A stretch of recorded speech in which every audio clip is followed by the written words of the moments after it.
আজকে আমি ভয়েস দিতে চাইছিলাম না, তবুও ভয়েস দিতেছি। এই যে একটা জিনিস দেখাচ্ছি আমার আপু ও ভাইয়াদের। এই যে আমার ফুল গাছের টবের মধ্যে কত সুন্দর মাশরুম হয়েছে।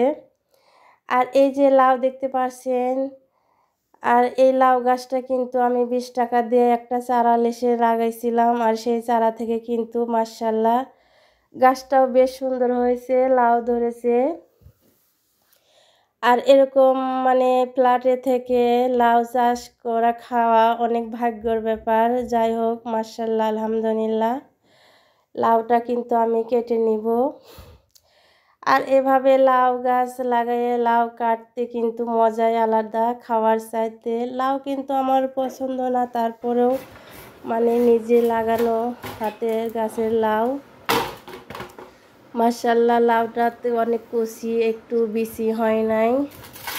লাউটা রান্না করব আমি কি কয় মাছ দিয়ে, পাঙ্গাস মাছ দিয়ে।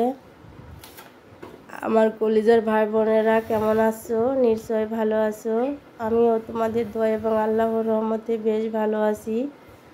আসসালামু আলাইকুম। যে যেখান থেকে আমার এই ভিডিওটা দেখছো অবশ্যই লাইক দিয়ে পুরো ভিডিও দেখবে, ভালো লাগবে। ভালো লাগলে অবশ্যই সুন্দর একটা কমেন্ট করবে। আর আমার ভাই বোনেরা তো সুন্দর সুন্দর কমেন্টই করে, আমি বললেই কি আর না বললেই কি। যাই হোক, লাউটা আমি এই যে সুন্দর করে কেটে নিব। আজকে লাউ রান্না করব পাঙ্গাস মাছ। আর পাঙ্গাস মাছ দিয়ে কিন্তু লাউটা কিন্তু অনেক মজাই হয়, যারা পাঙ্গাস মাছ পছন্দ করেন। আর যারা পছন্দ করেন না তাদের জন্য তো মানে একটু ইয়েই হয়। লাউটা আমার অলরেডি কাটা শেষ, এখন এই যে ধুয়ে নিতেছি। একটু মানে কি কই, জিরা একটু আদা, যেহেতু পাঙ্গাস মাছ একটু জিরা আদা বা রসুন পেঁয়াজ বেটে নিলাম। আর পাটায় বাটা তরকারি সবাই জানেন একটু মজা বেশি হয়। আর এই মাছগুলো আমি হলুদ লবণ দিয়ে মানে মেখে নিলাম, একটু ভেজে নিব। যেহেতু পাঙ্গাস মাছটা একটু নরম, আর কি ভেজে রান্না করলে একটু ভালো লাগে খেতে। মাছটাও মানে তরকারিতে ভেঙে যায় না। আর পাঙ্গাস মাছ ভাজি করতে মানে তেল একদম কম লাগে, তেল মানে একটু বাড়তি হয়ে যায়। আপনি পাঙ্গাস মাছ ভাজি করতে গেলে কিন্তু তেলটা একটু বেড়ে যায়। আর আমি ওই তেলেই কিন্তু এই যে পেঁয়াজ কুচি দিয়ে দিলাম।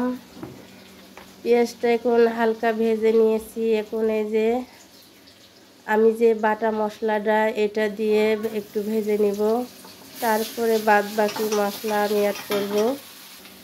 আর কি লবণ, হলুদ, মরিচ, এই যে ধনিয়া গুঁড়া, এগুলো আমি ভালোভাবে দিয়ে তারপরে আগে কষে নিয়ে তারপরে লাউটা কষে নিব। আর লাউটা কিন্তু মাশাআল্লাহ একদম কচি, আর খুব সহজে রান্নাটা মানে সিদ্ধ হয়ে গেছে। আর মাশাআল্লাহ খেতেও কিন্তু দারুণ হয়েছিল, যেহেতু আমি খাওয়ার পরে ভয়েস দিয়েছি। এখন আমি এই যে মশলাটা কষানো আমার অলরেডি হয়ে গেছে, আমি এই যে কী কয় লাউটা দিয়ে নিলাম। আর লাউটা মানে যে একটু ভালো করে কষে নিব। আর যেহেতু কষি লাউ খুব সহজেই রান্নাটা করা হয়ে যাবে। অলরেডি আমার লাউ রান্নাটা হয়ে গেছে। ভিডিওটা আমি এখানে শেষ করে দিব। আল্লাহ হাফেজ।